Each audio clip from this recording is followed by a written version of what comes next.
journey to Rome began when we boarded a train from Florence on October 21st. European trains are great. We had the opportunity to relax and view some amazing Italian countryside throughout the Tuscany and Lazio regions. We had the coach to ourselves, which was pleasant but also a little bit weird, but not a bad way to commute. Our first day in Rome involved taking a taxi from Termini station and checking into our hotel, Delle Nazione, right by the Trevi Fountain. We ate some pizza on the patio of the hotel restaurant for a late lunch, then we did some wandering, stopping by our favorite store, Alimentaria Forno. For the off-season, the Trevi was incredibly crowded.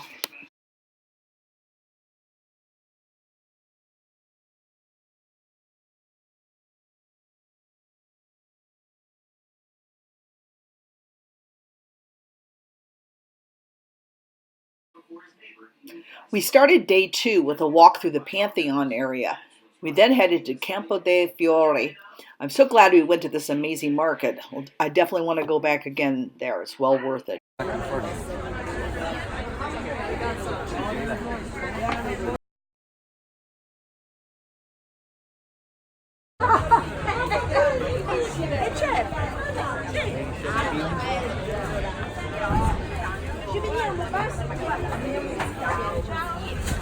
Carving a pumpkin?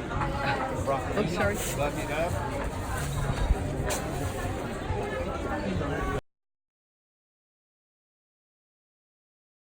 So you got your cut tomatoes, you got your melanzane. And what are the greens? That's arugula. It's your favorite, isn't it? That's my least favorite. It's called rocket. Rocket's right out of my And that's the zucchini flowers attached to those two. Okay. Aqua. Love the free water fountains of Rome. Fresh, clear water. And the Tiber River. One day, a cruise along that would be ideal.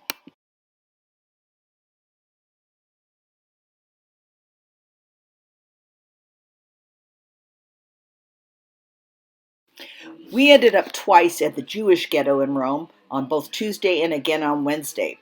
We had the iconic Carciofo alla Giuda, the Jewish fried artichoke. It was actually quite good. It was a very nice area to visit behind many of the ancient Roman ruins.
Tuesday evening, we headed to Valeria's latest bar, Aqua Roof Molinari, but she was on vacation.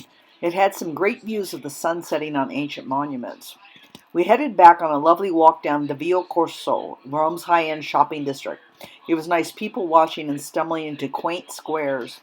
We then headed out 40 steps from our hotel to the beer pub across the way, Doppio Malto. We had a nice dinner. It was more American style than Italian. They even specialize in California beers. And of course, the Trevi. The Trevi every night for us.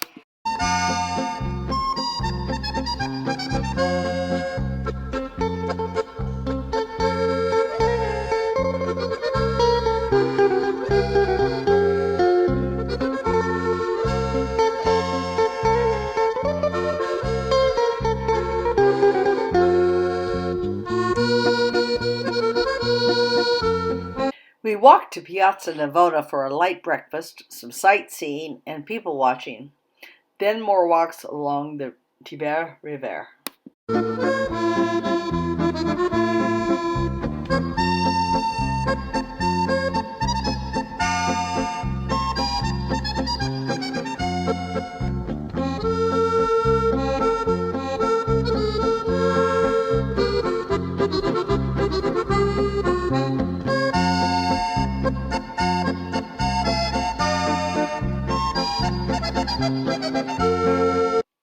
We were going to head to Trastevere, but we were pooped. We were on Ponte Fabricio, the oldest bridge in Rome. We were across the street from the Jewish ghetto, so we headed back over there again, but to a different restaurant where we had bruschetta and drinks. We took a different route out from the Jewish ghetto, and we stumbled upon an amazing garden just when we needed a rest. It is called Giardino Storico de Palazzo Venezia. It had been home to cardinals for centuries, the religious kind of cardinals, not the red birds. One of my favorite things when traveling is stumbling upon something you hadn't planned to see, but turns out to be a great find. This garden was definitely one of those serendipitous discoveries. We again came upon Monumento a Vittorio Emanuele, aka the typewriter, a more modern building that is also iconic in Rome. Mussolini gave speeches from there. Next time I'd love to go inside. We then went back to our hotel, and I explored the cathedral next door.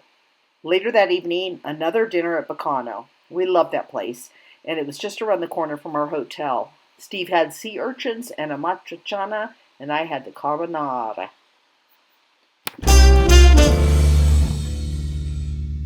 The Colosseum. What is more iconic to Rome? One of the most ancient structures, along with the Forum. A funny thing happened on the way to the Forum. Last time we were in Rome, we only explored outside of the Colosseum, though Steve had been inside once before when he was 15. We ordered skip-the-line tickets in advance, and that was a godsend. That's why we didn't go inside before, as the line was way too long. Steve, being the history student and buff that he is, regaled me with all the details of what the Colosseum represented and all the entertainment that went on. Wow, I thought we currently lived in weird times, but those Romans sure lived in more interesting times. Makes me shake my head at this silly human race.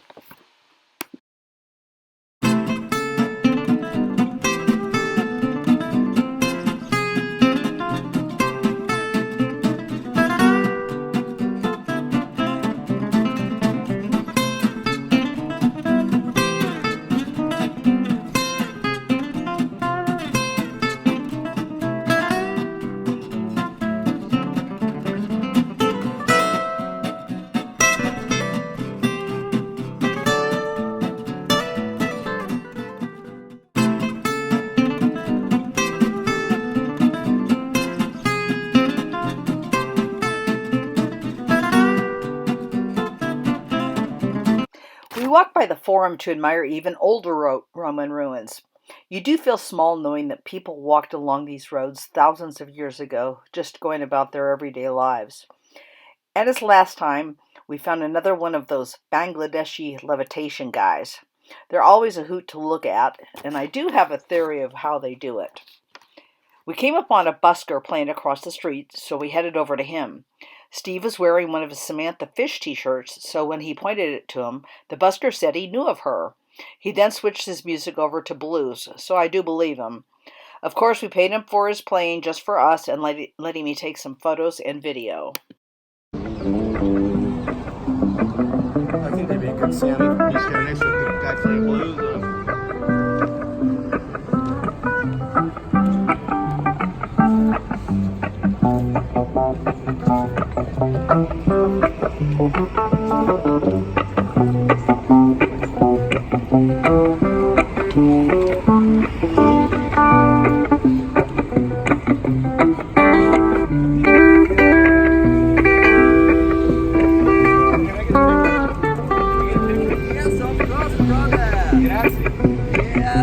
Oh, let me go there.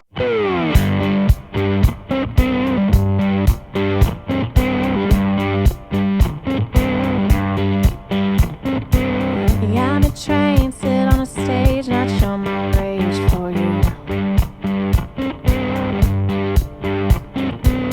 Yeah, my love, it's not enough, I need to prove it to you.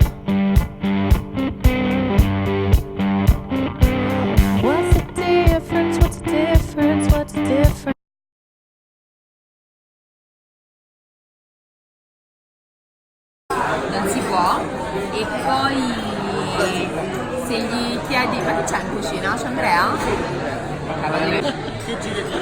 He is the best bartender in Spain and Cuba as well. Okay.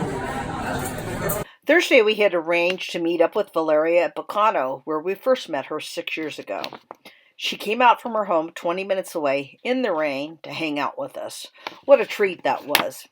She introduced us to some of her friends. Carlo, the journalist, who was impressed that I was a journalism major too, though I had to confess I spent my career in corporate communications versus being an investigative journalist, plus Alicia and Mario and many others at Bacano. We spent 4 hours eating, drinking, talking, laughing, discussing the world, and just had an amazing evening. It felt like less than an hour. It was truly a highlight of our trip to Rome. That's the other thing I love most about traveling, interacting with people and discovering you have much in common.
We stayed out way too late last night.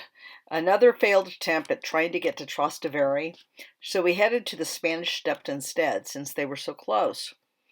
We sat with a lovely couple during lunch. She was from the Czech Republic and he was from the Netherlands.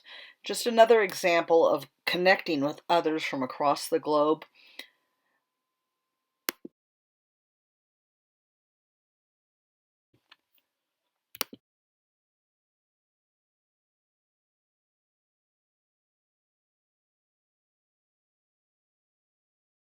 Ciao, Roma. Until next time.